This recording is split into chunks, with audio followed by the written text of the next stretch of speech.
Question number 6. If the work done by a body on application of a constant force is directly proportional to the distance travelled by the body, express this in the form of an equation in two variables and draw the graph of the same by taking constant force as 5 units. Also, read from the graph the work done when the distance travelled by the body is 2 units and 0 units. The question says, let y units be the work done by a body on an application of a constant force of 5 units and the distance travelled by be x unit. यानी कि अगर हमारा एक formula होता है W बराबर F into S, right. अगर आप को याद आए तो आप फिजिक्स में पढ़ते हैं, ये फॉर्मूला फिजिक्स के चैप्टर में आता है कि वर्क डन बराबर force into displacement, this is called displacement. Okay, तो अब हम देखते हैं कि हमने क्या करा, unit Y unit work done let करा। Let Y unit be the work done by a body, यानी कि W बराबर हमने क्या लेट करा, y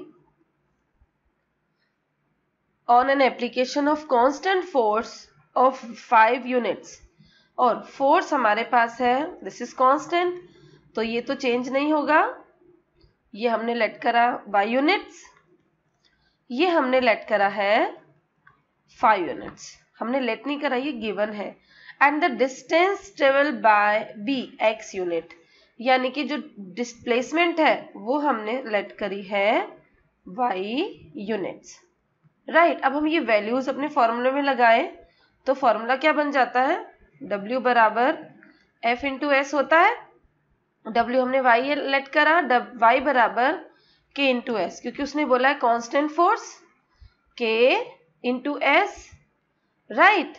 और y हमारा 5 है, W बराबर K इंटू एस, W हमारा y है, K हमने कांस्टेंट फोर्स F5 लिया है, और जो हमारे डिस्प्लेसमेंट है वो है x, जो हमने लेट करी है। तो इस फॉर्मूले के हिसाब से हमारी जो इक्वेशन बनती है वो बनती है y इक्वल 5s, राइट। अब हम इस इक्वेशन से y इक्वल 5s से एक टेबल बनाएंगे, क्योंकि हमें ग्राफ ड्रॉ करना है। x की वैल्यू लेट करते जाएंगे, y की वैल्यू फाइंड करते जाएंगे।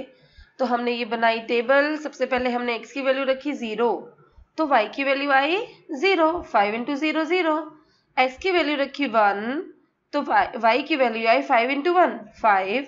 x की वैल्यू रखी -1, तो y की वैल्यू आई -5। एक और वैल्यू रख दें हम हमारी तरफ से चेक करने के लिए, देखें कि उसी लाइन पर आती है कि नहीं। ओके, चलो एक और लाइन बना देते, एक और पॉइंट्स लिख लेते हैं। क्या रखें, 2 रख देते हैं।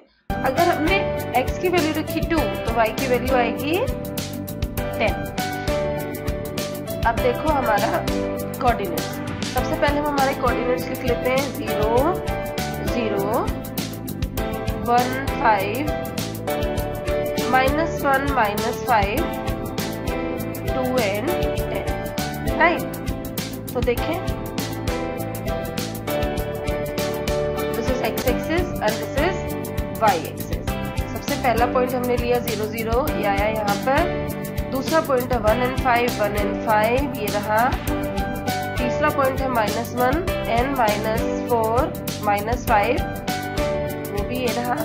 एक और पॉइंट हमने लिया जिसे हम देखेंगे, चेक करना चाहते हैं, 2 और 10 आया ना सेम लाइन पर। इसका मतलब y इक्वल 5x क्या रिप्रेजेंट करती है, एक लाइन, कहाँ पर, कार्टेशियन प्लेन पर।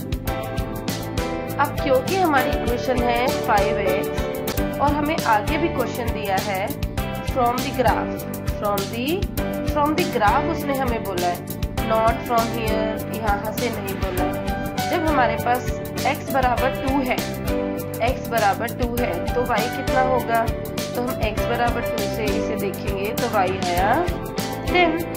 हमने लिख दिया, y आया 10। और जब हमारा x बराबर 0 होगा तो y कितना होगा, ये भी हमने निकाला, x 0 होने पर y 0 होगा। तो ये हमें ग्राफ की हेल्प से आंसर देना था। तो दिस इज द आंसर।